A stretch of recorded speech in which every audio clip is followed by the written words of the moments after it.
मस्तिष्क यानी कि दिमाग हमारे शरीर का एक अभिन्न हिस्सा होता है। दिमाग ने काम करना बंद कर दिया तो समझ लिए सब कुछ खत्म। केरल में एक दिमागी कीड़े ने डॉक्टरों का दिमाग खराब कर दिया है। 1 सितंबर को केरल में कोझिकोड गवर्नमेंट हॉस्पिटल में महज कुछ घंटों के भीतर 2 मरीजों की मौत हो गई। इनमें एक 3 महीने का बच्चा और एक 52 साल की महिला थी। डॉक्टर्स ने बताया कि दोनों दिमाग खाने वाले अमीबा से संक्रमित थे, जो नाक के रास्ते दिमाग में घुसता है। इस साल केरल में 69 लोग इस दुर्लभ बीमारी की चपेट में आ चुके हैं, जिनमें से 19 लोगों की मौत हो चुकी है। तो आखिर सवाल उठता है कि ये अमीबा या ब्रेन ईटिंग अमीबा क्या है? अमीबा का नाम नेग्लेरिया फाउलरी है।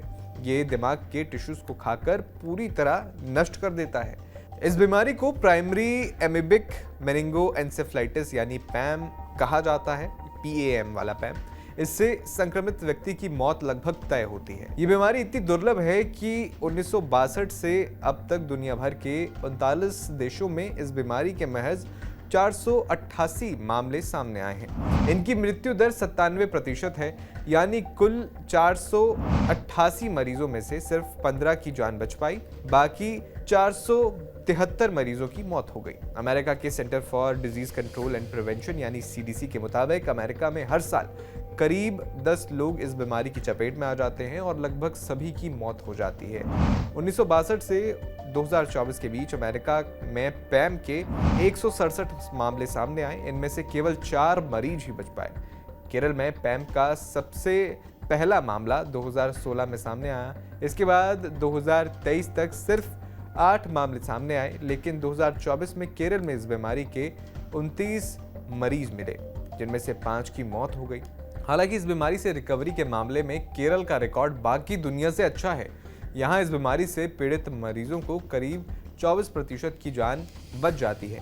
अमीबा एक सिंगल सेल ऑर्गेनिज्म यानी एक कोशिकीय जीव है जो ज्यादातर पानी और मिट्टी में पाया जाता है। इंसान अपने जीवन काल में कई बार इन अमीबाज के संपर्क में आते हैं, लेकिन बीमार नहीं पड़ते। मिट्टी के अलावा गर्म और मीठे पानी की झीलों, नदियों, तालाबों वगैरह में इस तरह के अमीबा पाए जाते हैं जो इंसानों को गंभीर रूप से बीमार कर सकते हैं। इन्हीं में से एक है नेग्लेरिया फाउलरी।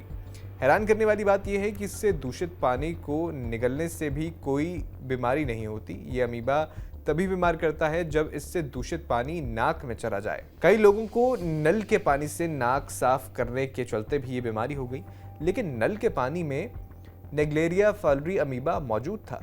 इस बीमारी के क्या लक्षण हैं वो भी जान लीजिए। पैम के लक्षण दूसरे स्टेज तक लगभग वैसे ही हैं जैसे बैक्टीरियल मेनिंजाइटिस यानी बैक्टीरिया से होने वाली दिमागी बुखार के होते हैं। पैम से संक्रमित रोगी में दिमागी बुखार के लक्षण आने के बाद तेजी से मरीज की हालत बिगड़ती है और कोई इलाज ना होने से मरीज की मौत हो जाती है।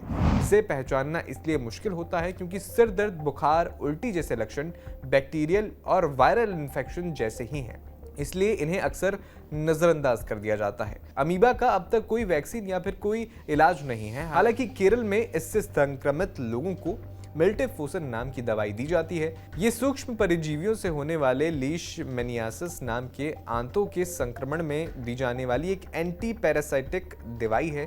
इसके अलावा एंटी फंगल दवा एम्फोटेरिसिन B का भी इस्तेमाल किया जा रहा है। हालांकि ये दवाएं पैम का सटीक इलाज नहीं है। एक्सपेरिमेंट के तौर पर इनका इस्तेमाल किया जा रहा है। पूरी जानकारी पर आपका क्या कहना है, हमें कमेंट बॉक्स में जरूर बताएं।